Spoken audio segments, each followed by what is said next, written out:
Man search for meaning by Victor Frankel.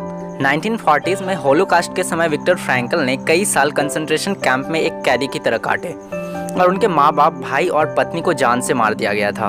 उन्हें बाकी Jewish के साथ काफ़ी गंदी हालत में रखा जाता था। उन्हें ज़्यादा कुछ खाने के लिए भी नहीं मिलता था और उनके आसपास हर वक्त हर समय मौत मंडरा रही होती थी। कभी लोग खाने की वजह से मर जाते थे और कई बार जहरीली गैस की वजह से। पर जहाँ ज़्यादातर कैदी कुछ दिनों के बाद ही हिम्मत हारकर अपनी लाइफ में होप और मीनिंग खो देते थे, वहीं विक्टर के लिए तो हर एक मोमेंट मीनिंग से भरा था। ये इसलिए क्योंकि वो एक न्यूरोलॉजिस्ट और एक साइकियाट्रिस्ट थे, जिसकी वजह से उनके लिए हर नया दिन काफ़ी इंटरेस्टिंग होता था, क्योंकि उन्हें वहाँ पर हर तरह के लोगों का बिहेवियर देखने को मिलता था। विक्टर ने बुक में बताया है कि उनकी ही तरह जो लोग इतनी सफरिंग में भी होप और मीनिंग नहीं खो रहे थे, उनका लाइफ को देखने का नज़रिया कुछ ऐसा था कि वो इस सिचुएशन को एक चैलेंज की तरह देख रहे थे, जिसे उन्हें ओवरकम करना था, कि उन्हें वहाँ पर हर तरह के लोगों का बिहेवियर देखने को मिलता था। विक्टर ने बुक में बताया है कि उनकी ही तरह जो लोग अपनी सफरिंग में भी होप और मीनिंग नहीं खो रहे थे, उनका लाइफ को देखने का नज़रिया कुछ ऐसा था कि वो इस सिचुएशन को एक चैलेंज की तरह देख रहे थे, जिसे उन्हें ओवरकम करना था। कंसंट्रेशन कैंप में हर परिस्थिति कुछ ऐसी थी कि कैदियों से हार मनवाने के लिए वो काफ़ी थी।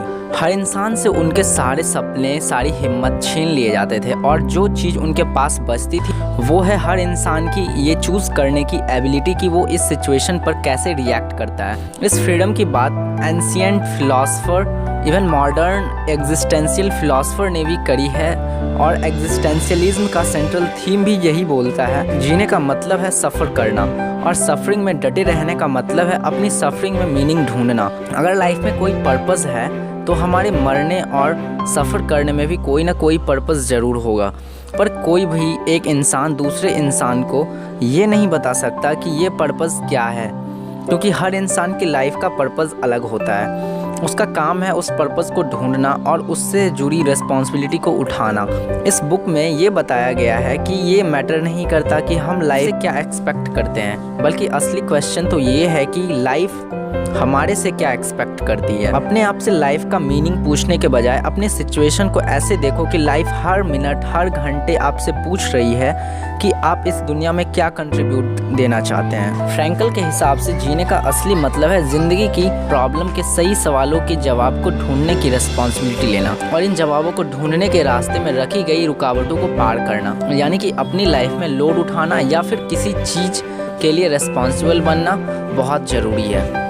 फ्रैंकल ने जर्मन फिलोसोफर फ्रेडरिच नीचा को कोट करते हुए बोला है, he who has a why to life can bear with almost any how, यानी कि जिस इंसान की लाइफ में मीनिंग और रिस्पॉन्सिबिलिटी है वो लाइफ की हर मुश्किल को झेल सकता है। इवन वो अपने साइकियाट्रिक वर्क के दौरान भी फ्रैंकल ने अपने कई पेशेंट्स में देखा कि उनकी लाइफ में मीनिंग कितना ज़रूरी था।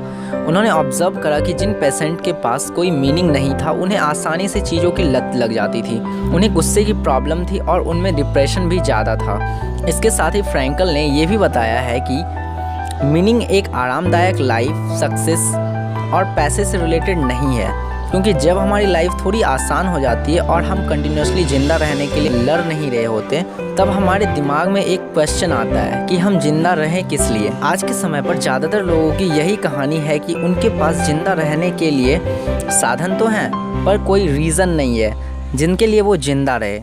इन सिंपल टर्म्स कि उसके पास कोई उद्देश्य नहीं है लाइफ में। लाइफ के इस खालीपन को विक्टर फ्रैंकल ने नाम दिया है एग्जिस्टेंशियल वैक्यूम, और जो लोग इस खालीपन के शिकार बनते हैं उनमें 3 मेन सिम्टम्स देखने को मिलते हैं, यानी डिप्रेशन, गुस्सा और एडिक्शन।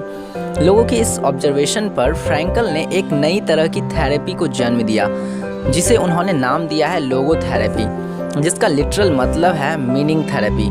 ये थेरेपी एक गाइड की तरह लोगों को उनका पर्पस और मीनिंग ढूंढना सिखाती है।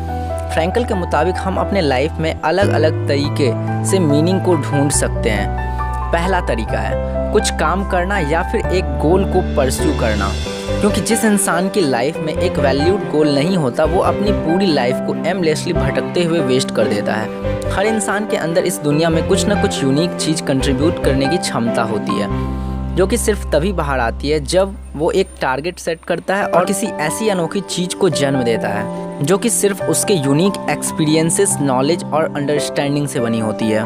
इस तरह से किसी टास्क को पूरा करना मीनिंगफुल होता है, क्योंकि हम इंसान अपनी कम्युनिटी में यूज़फुल फील करने के लिए इवॉल्व हुए हैं। अगर हम वक्त के साथ कुछ ना कुछ काम करके प्रोडक्टिव नहीं बन रहे होते हैं तो हम डिप्रेस्ड और यूजलेस फील करने लग जाते हैं। यही रीज़न है कि क्यों हम दूसरे लोगों को उनके काम से जानते हैं और उनके काम से ही उन्हें याद भी रखते हैं। इसलिए फ्रैंकल का बोलना है कि जिस किसी भी चीज़ के लिए आप पैशनेट हो और उसे अपने लाइफ का मिशन बना लो, और अगर आपका कोई पैशन, इंटरेस्ट या हॉबी नहीं है, या फिर आपको ये नहीं पता कि आपको किस काम को अपनी लाइफ का गोल बनाना चाहिए, तो सिंपली बाहर निकलो और नए नए एक्सपीरियंसेस लो, अपनी नॉलेज बढ़ाओ और थोड़ी सी स्किल्स डेवलप करो, और उसके बाद नई नई अपॉर्चुनिटीज़ को ढूंढो जो आपके एक्सपीरियंस, नॉलेज और इन स्किल्स का फ़ायदा उठा सके। और जब आपको लगे कि आप अपनी पूरी लाइफ अपने आप को उस काम को पूरा करने के लिए प्रिपेयर कर रहे हो जिसके लिए आप पैदा हुए थे, तब आपको अपनी लाइफ मीनिंगफुल लगेगी। दूसरा तरीका है अच्छे रिलेशनशिप बनाना। पर फ्रैंकल के लिए प्यार और रिलेशनशिप की मीनिंग दूसरों से थोड़ी अलग है।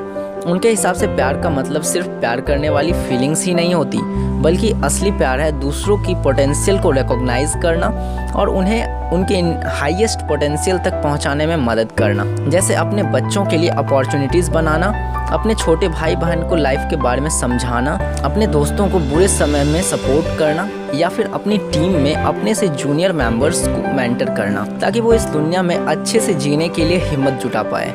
ये है प्यार। अगर आप एक दूसरे के लेवल को ऊपर नहीं उठा रहे हैं तो शायद वो प्यार नहीं, बस एक ट्रांजैक्शन है। पर अच्छे और रियल रिलेशनशिप हमारी लाइफ की क्वालिटीज़ और इवन हमारी प्रोडक्टिविटी बढ़ाते हैं। ये ऐसा अकेला रास्ता है जो हमें दूसरे इंसानों के सबसे गहरे हिस्सों को समझने का मौका देता है। कोई भी इंसान दूसरे इंसान के नेचर्स के बारे में पूरी तरह अवेयर नहीं हो सकता अनलेस वो उससे प्यार करता है। और आपके सारे रिलेशनशिप्स का गोल यही होना चाहिए, यानी अगर आपकी लाइफ में कोई मीनिंग नहीं है तो किसी ऐसे इंसान को ढूंढो जिसकी लाइफ में आप कुछ हद तक बेहतर बना सकते हो और उसके लाइफ में मीनिंग ऐड कर सकते हो। अपनी लाइफ में मीनिंग ढूंढने का तीसरा तरीका है अपनी सफरिंग को बहादुरी के साथ बियर करना और उसकी रिस्पॉन्सिबिलिटी लेना। फ्रैंकल ने अपना एग्जाम्पल देते हुए बताया है कि किस तरह इतने सफरिंग के दौरान भी उन्होंने अपने आप को वहाँ से निकलने पर कंसंट्रेशन कैंप की साइकोलॉजी पर लेक्चर देते हुए पर इमेजिन किया, जिसकी वजह से उनका सारा दुख और दर्द मीनिंग से भर गया। उनका हर मोमेंट वो काफ़ी चौकन्ने होकर और एक साइंटिफिक लेंस के साथ ऑब्जर्व करते हुए काट रहे थे। इस तरह से वो लोगों की साइकोलॉजी समझने के साथ साथ अपनी सफरिंग को बीट कर रहे थे।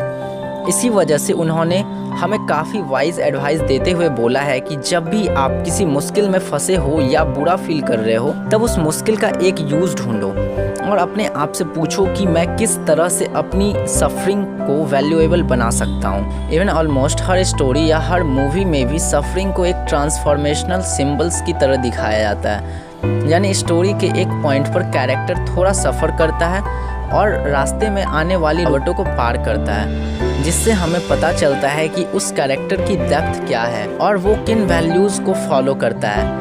वो सफरिंग ही होती है जो हमें डीप और मेंटली स्ट्रांग बनाती है।